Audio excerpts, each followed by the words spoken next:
guys, Jerry from Showtime Audio. Just wanted to show you this cool tool that we have that we've been actually beta testing. So this is a prototype version of the Habanero.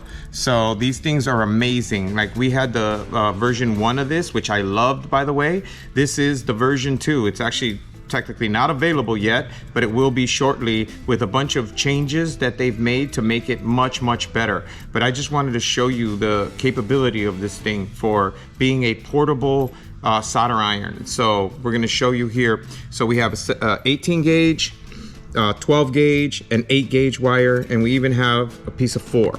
But I want to show you how well this works. So it has a safety, so you click the safety, press it. It has this little light on here, which is really cool because if you're in a tight spot, you can actually see what you're doing. Another cool thing that it does is you can adjust the tip of the thing. You can turn this right here without obviously touching the tip because you're going to burn yourself, and it helps a ton as far as being able to get into like a tough situation. So if I want to, I'm going to put a little solder on there and just show you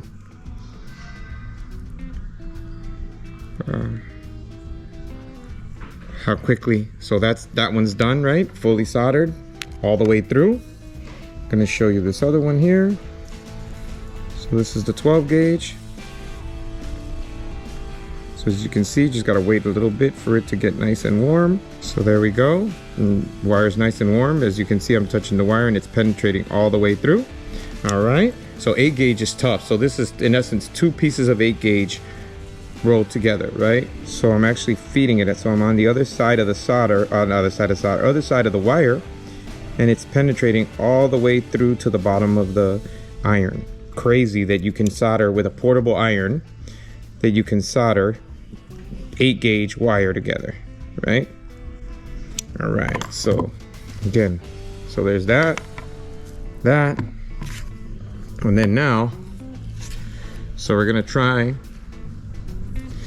and show you 4 gauge, right? So we do have to get it hot because obviously you're transferring a lot of heat because it's a 4 gauge wire, and this is this is not a plug-in, this is a portable iron. So get some contact on the other side of the wire.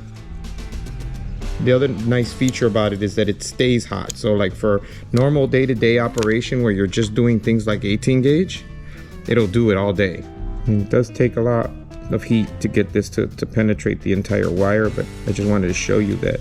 See, now we got it nice and hot.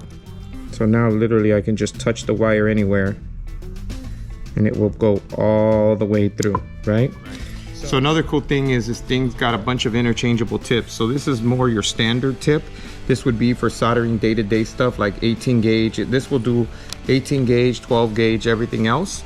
And then when you want to go to like 8 gauge or 4 gauge, then you switch to this bigger tip because it will hold more heat and it keeps the heat longer, and it'll obviously transfer more heat because there's more surface area, right? This is about 2 to 3 times the surface area of this bit. The kit also comes with a tip for plastic welding, so you can use this to actually plastic weld a panel.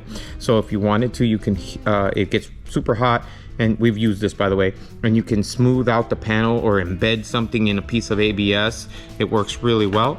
And then lastly, it has this piece right here, which is awesome. It's for hot stapler. So you take you take one of these little hot staples and you put it in this, heat it up, put it into the piece of plastic, turn it, wait for it to cool a second, you remove it, and now that piece is bonded with a physical piece of metal that's embedded inside of the plastic. So here, actually, let me just show you real quick. So this goes in here. So see those little ridges? So when you slide it down, it melts down into the plastic. You turn it slightly, wait for it to cool, and pull this out, and then you just snip off the 2 ends, and it creates a mechanical fastener in between the brake. So it makes it super rigid. Nice thing about this too is not only can you do it straight,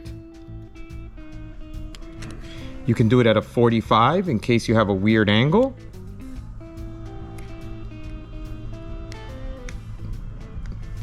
And you can even do it in a 90. So if the panel's here, you can go from underneath and mount it and wait for it to cool and then pull that out. That will stay. Trim off the ends. You can even plastic weld over it to hide the repair.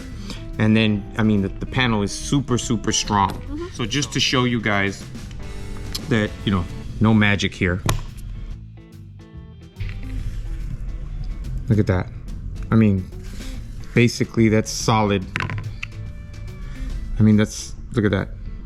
The solder is basically all the way through. Now, if I had taken my time and heated it up a little bit more and just mounted it so it wouldn't keep moving on me, you would see that that is a solid connection. I mean, you could do that basically to any of those. So one of the reasons we're doing this is because we use it. I mean, I actually use this thing and it works great. I mean, I literally use it every single day. It's super helpful. It makes it much easier than having a corded iron. So typically back in the day, we ran a corded iron. We made it portable, but we still had a cord and it had limitations. This thing, even though it's cordless, does not have very many limitations. I mean, if it'll do 4 gauge, we're pretty much good to go. You know, it has a really long battery life. I mean, I use this thing every single day, and the charge, I mean, I can go weeks without charging it. It's nice because it even has a little fuel gauge basically, so that tells you. So right now it's obviously fully charged, and then so it lets me know when it's low, and then it's got the safety on the trigger and the little light. We'll have a link in the description below. Keep an eye out for it. Thank you very much for watching.